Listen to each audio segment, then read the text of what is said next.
Hey y'all, let's get started on how to do this very detailed tutorial on traditional box braids. We're going to start with shampoo, conditioned, and trimmed hair. It needs to be blow dried very well also, and there's also a leave-in conditioner in there.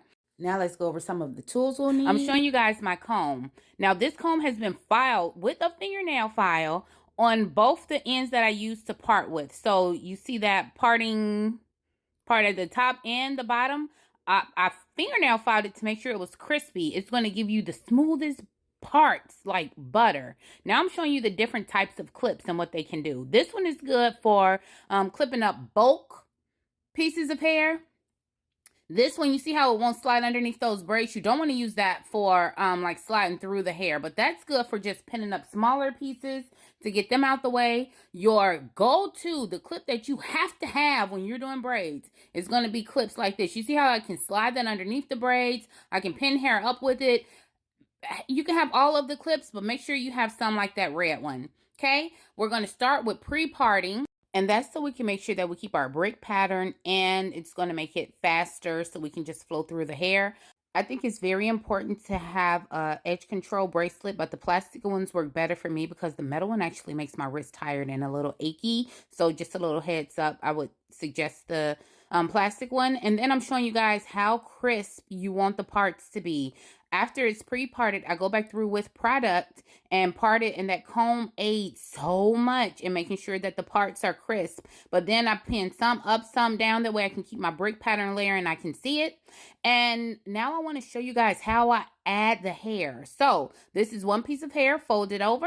I separated it like in my hand one time, and I made the middle piece skinnier than the rest of them. I'm going to lay that middle piece close to her scalp and grab her natural hair with that smaller middle piece, because you need 3 pieces for the braid. Grab that smaller middle piece that I had of the weave with her natural hair. Once I braid down a couple of times, I go ahead and separate it so that I can make the legs of my braids even so that it doesn't get wonky. This is my least favorite way to do it, but this way I found is good for a lot of people that are just starting out. Okay, and I know that this is more information than a lot of you guys need. A lot of you guys have a handle on it, but not everybody does, so I want to definitely share the info with them. This is my preferred method. So again, the hair is just folded in half. The weave is just folded in half. I put my thumb close to her scalp, not so much that it hurts, but close to it. And y'all saw me wiggle the weave underneath my thumb. So I'm not moving my thumb. I'm keeping my thumb in place. And then I'm going to start braiding down with her natural hair in the middle, but then a little bit of the weave, and then you can, separate the pieces to make them even as you need to. This is how I'm showing you guys how to part the middle parts. Well, first of all, that part in the back needs to be curved because of the head, but that middle part, after you've parted it, have them hold the mirror up so you can look at it and verify that it's parted straight down the middle. Use the nose as a guide. Match the hair in the front to the parts in the back so you'll have your pre-parted parts for the front. I got her little sister to help her braid down. But this is how we're looking. I dipped everything. You want to make sure you dip it all. Put mousse all over it. That mousse is the preferred one. It will not turn white or cakey or anything. Do not use the olive oil one. It's green. It will leave a green mask.